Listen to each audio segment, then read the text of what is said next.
വൈക്കം മുഹമ്മദ് ബഷീർ ബാല്യകാല സഖി ആദ്യം എഴുതിയത് ഏത് ഭാഷയിലാണ്? ഉത്തരം ഇംഗ്ലീഷിൽ.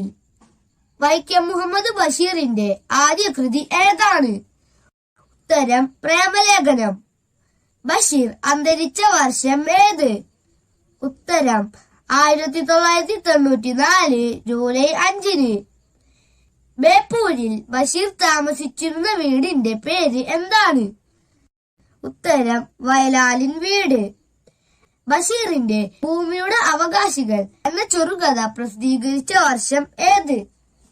ഉത്തരം 1977. ബഷീറിന് രാജ്യം പത്മശ്രീ പുരസ്കാരം നൽകി ആദരിച്ച വർഷം ഏത്? ഉത്തരം 1982.